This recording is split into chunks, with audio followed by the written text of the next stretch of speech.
बांग्लादेश में अब रूस के बाद अमेरिका की एंट्री देखने को मिल रही है। सर्जियो गोर ने फोन लगाया। जानेंगे आखिरकार बांग्लादेश में अभी क्या चल रहा है और क्या ये मामला बहुत आगे बढ़ेगा। जियोपॉलिटिक्स में इस वक्त बहुत कुछ चल रहा है, हमेशा की तरह जानने को मिलेगा बहुत कुछ। आइए जानते हैं इन खबरों को विस्तार से। बांग्लादेश में जिस तरीके से लगातार हिंसा हुई और दूसरे देशों के दूतावास पर हमले हुए, अब मोहम्मद यूनुस की सरकार घिरने लगी है। वैसे यूनुस सरकार का समर्थन करती है खालिदा जिया की पार्टी बीएनपी, लेकिन उसने कानून व्यवस्था को लेकर अब सवाल उठाना शुरू कर दिया है और उन्होंने पूछना शुरू कर दिया है कि क्या देश में भीड़ तंत्र चल रहा है, भीड़ जो फैसला ले लेगी वही फैसला होगा, क्या इस तरीके के हालात बन रहे हैं। हालांकि देखने से तो वैसा ही लग रहा है। जिस तरीके से माहौल बना बांग्लादेश का, रिश्ते दोनों देशों के बीच में अब खराब पे खराब होते हुए दिख रहे हैं। और मंगलवार को नया घटनाक्रम हुआ। बांग्लादेश के मोहम्मद यूनुस सरकार ने ढाका में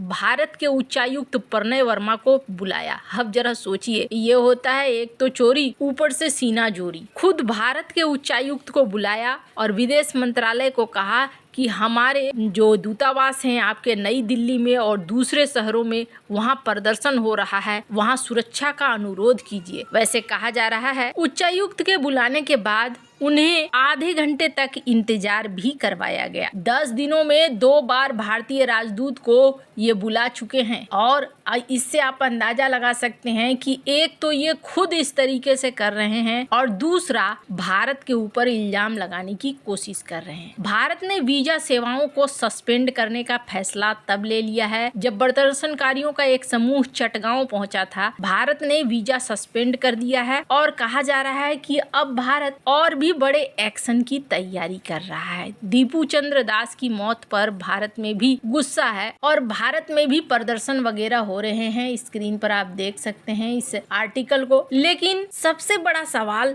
कि 4 दिन बाद अमेरिका और संयुक्त राष्ट्र की प्रतिक्रिया सामने आई है। अमेरिकी सांसदों और संयुक्त राष्ट्र ने अब बांग्लादेश की कानून व्यवस्था पर सवाल उठाते हुए धार्मिक अल्पसंख्यकों की सुरक्षा की बात की है। कहा जा रहा है कि आखिरकार ये प्रतिक्रिया बहुत देर से नहीं आई। दिलचस्प बात यह है कि कुछ दिन पहले बांग्लादेश में विरोध प्रदर्शनों से जुड़े नेता शरीफ उस्मान बिन हादी की गोली मारकर हत्या के मामले में संयुक्त राष्ट्र ने तुरंत बयान जारी कर कड़ी निंदा की थी।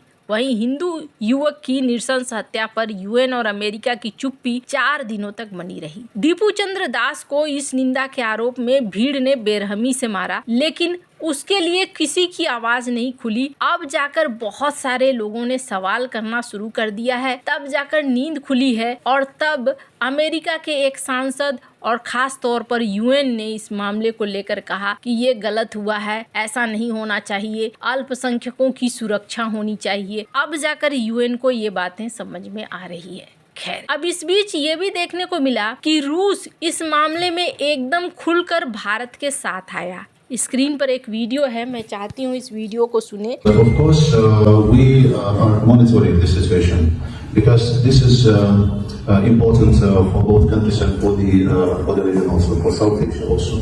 This is the geopolitical aspects and implications which negatively will followed by any हालांकि इस वीडियो में आवाज थोड़ी इको कर रही थी, लेकिन क्या कहा है रूस के राजदूत ने, तो आपको बता दूं रूस के राजदूत ने 1971 की याद दिलाई है कि किस तरीके से बांग्लादेश को आजाद कराने में 1971 में भारत और रूस दोनों की भूमिका रही है। उन्होंने कहा कि भारत के साथ संबंधों को शांतिपूर्ण तरीके से जल्दी बहाल कर लेना चाहिए। खास तौर पर इन्होंने 1971 की याद दिलाई है कि किस तरीके से तुम्हें आजादी मिली थी। हालांकि ये बहुत ही ज्यादा जरूरी कदम था, लेकिन एक और चीज देखने को मिल रहा है और वो ये देखने को मिल रहा है कि रूस के राजदूत ने जिस तरीके से खुलेआम तरीके से वहां बैठकर भारत की बात कही है, ये दिखलाता है कि भारत और रूस कई मुद्दों में एक साथ हैं और एक साथ ही आगे बढ़ रहे हैं। इस तरीके से खुलकर कोई भी देश नहीं आया न यूरोपीय देश आए और न ही अमेरिका आया और न ही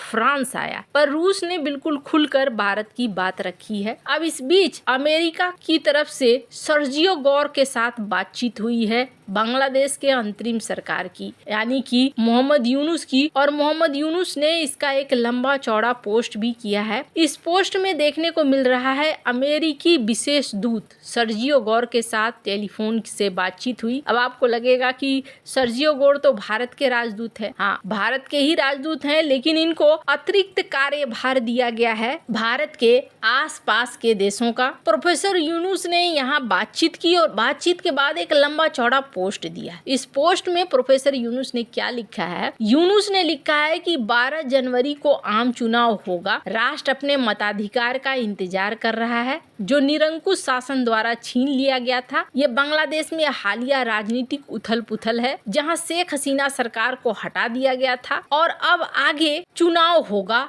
और निश्चित समय पर होगा। बहुत सारे लोग ये कह रहे थे कि यूनुस हो सकता है अपनी सत्ता को बहाल रखने के लिए ये सारे कांड करवा रहे हों, तो यहाँ यूनुस ने एक तरीके से जवाब दिया है कि नहीं जी, चुनाव तो होगा। ये टेलीफोन बातचीत ढाका के समय के अनुसार 7:30 बजे हुई, लगभग आधे घंटे चली। सर्जियो गौर अमेरिका के दक्षिण और मध्य एशिया के विशेष दूत हैं जो भारत में अमेरिकी राजदूत के रूप में कार्यरत हैं। गौर ने यूनुस को हालिया टैरिफ वार्ताओं में सफलता के लिए बधाई दी, जहां बांग्लादेश ने अमेरिका में अपने सामानों पर पारस्परिक टैरिफ को 20% कम करवाया। ये बांग्लादेश की अर्थव्यवस्था के लिए महत्वपूर्ण है क्योंकि निर्यात को बढ़ावा मिलेगा। चर्चा में देश के लोकतांत्रिक मुद्दों पर बात रही। यूनुस ने कहा कि निरंकुश शासक के समर्थक चुनाव प्रक्रिया को बाधित करने के लिए लाखों डॉलर खर्च कर रहे हैं। उनकी भगोड़ी नेता हिंसा भड़का रही है। हालांकि अंतरिम सरकार किसी भी चुनौतियों से निपटने के लिए पूरी तरीके से तैयार है। उन्होंने चुनाव को स्वतंत्र, निष्पक्ष, शांतिपूर्ण बनाने और उल्लेखनीय बनाने की इच्छा जताई। वैसे आपको बता दूं, ये जो पोस्ट है ये इनकी तरफ से है।